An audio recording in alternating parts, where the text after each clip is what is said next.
So I'm an avid reader, specifically in the horror genre, but I've never read Stephen King. Okay, wait, that's kind of a lie. It was kind of clickbait. No, I'm kidding. I'm kidding. I have read Carrie, which has become like a classic to me, so I don't really count it as, Stephen King, even though it's kind of one of his most famous. I have some friends on Bookstagram and BookTube that love Stephen King, so I put a poll over on my Instagram and I asked them which Stephen King book should I read first. And out of the four options, Salem's Lot and Misery were the top two most voted. In case you don't know anything about Stephen King, Salem's Lot, vampires, Misery, stalker fan.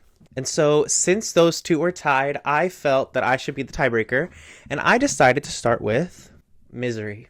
This is definitely one of the Stephen King books that I hear about the most. Obviously, it had a movie adaptation. It was, I believe, one of his earlier works in 1987. The few things I know about this story are little gifs and images I've seen of Kathy Bates from the movie throughout the years, but I don't know anything that happens with the plot. I can kind of tell from this cover that it probably takes place in a snowstorm, but I truly know nothing. I think it's just a stalker fan who turns crazy. So I felt like this was a good start for Stephen King because it's short-ish, and I feel like if everyone's hyping it up, it must be good, right? All right, I'm going to read this book and check in along the way. If I happen to like it, maybe I'll read my next Stephen King.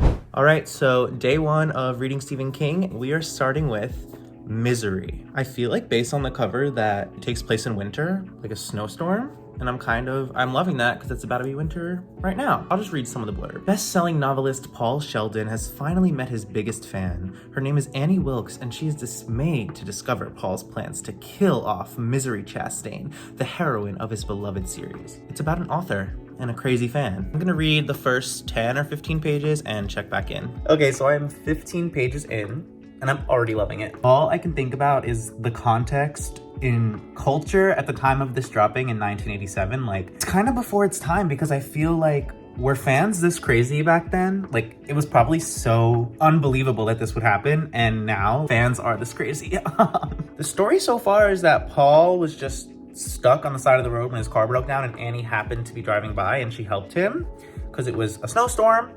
But I think there's something more to it. I'm gonna keep reading and check back in soon. Okay, so I'm like 75 pages into Misery and I'm literally loving it. I think Annie stalked him, caused the accident, rescued him, knowing that he would write her book for her. Readers have all had that experience where like they're anxiously waiting for the next book and the author's taking so long and you're just like, wanting to see where these characters go. But Stephen King touches on a really cool aspect, which is that to Annie, Misery, and all these characters are real living human beings. And she doesn't care how they're made. Like, she doesn't care about the writing, the history, the metaphors, the reasoning. No, she just wants more and more of these characters that she loves. Like, it's almost like codependency. She's like personified these characters. I get where Annie's coming from. She just takes it very, very far. Okay, so I'm about halfway through Misery. I spoke to a few friends that are Stephen King stans, and they told me I can just skip book within a book of it all and just read the actual book. But I'm reading the whole thing. I just want to see how it connects, what's going on. She's legit holding him hostage until he writes her the perfect book. I was told by a friend that this book is loosely based on Stephen King himself. Just the concept of an author writing for their fans. It's basically fan service, the Nightmare Edition. It's all just in one setting, very slow paced when you look at what's actually happening, but a lot is still happening and I want to finish it, so I'm gonna keep going. Like a couple pages left of Misery. I'm so confused because it's so meta. Was it a dream? Was he just imagining the perfect ending in which the police come and he's saved and he goes and writes a book about it and becomes a millionaire? We're having an interesting conversation about addiction. After the whole ordeal went down, he wanted drugs, but they weren't as good as the drugs Annie would give him. And he also got addicted to escaping in his mind. He's a storyteller. He's a writer. She was just doing psychological torture on him every day. Oh my god. Wow, wow, wow. This book is insane. Basically, the entire book takes place in this cabin with a couple flashbacks and flash forwards. It's just these two characters the whole time, Paul Sheldon, a famous writer, and Annie Wilkes, his #1 fan. I've been told prior to reading this that a lot of Stephen King books are character focused, so I kind of knew that going in, but this definitely confirmed that for me.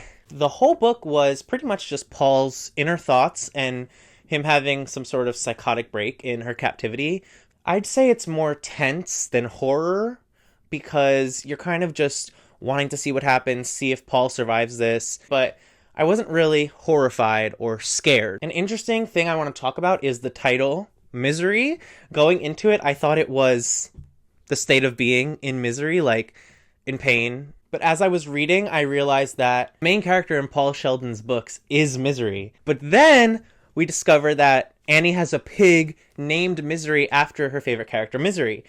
And if you know what happens at the end, the pig is very prevalent. So, is that why it's called Misery? Someone tell me their theory in the comments because there's just so many things about this book. I really love the overall concept of the book, which is an artist, in this case an author, creating art solely to fulfill the wants and needs of their fans. So Paul basically hates the character of Misery and kills her off in his newest book, and Annie will not have that. So she makes him write her a new manuscript for a book where Misery comes back from the dead and continues on in the book series. And Paul just hates writing this character. He has so many new ideas for new stories that he wants, but he feels trapped by having to constantly write this character that sells really well. So it's definitely an interesting take on fandom, the whole meta-ness of it, of a book within a book, and the main character in this book is an author. So all the inner monologue and psychosis we're reading as he's trapped in Annie's house for months, it's very believable because he's literally an author in the books. So when he's creating fake scenarios of getting saved or imagining conversations that might happen, it's believable because he's an author. So he's writing stories in his mind to sort of dissociate and pass time while he's trapped because he has no power over the situation except the power to write. And I love that. Overall, I would say I'm going to give this book a 4 because I really want to connect with that book. And though I really enjoyed this, it wasn't a 5-star must recommend to everyone. It was just a really good introduction to Stephen King's style. So yes, I would recommend this to true crime fans, horror fans, anyone who wants a little quick, tense book. That being said, I don't think it's going to be my favorite Stephen King. So, I'm debating my next read being either Salem's Lot or Pet Sematary. Tell me what you think in the comments, but this was definitely an interesting experiment, so I predict more content like this coming soon. To make sure you don't miss it, subscribe, hit that bell, like, comment, and we'll talk soon.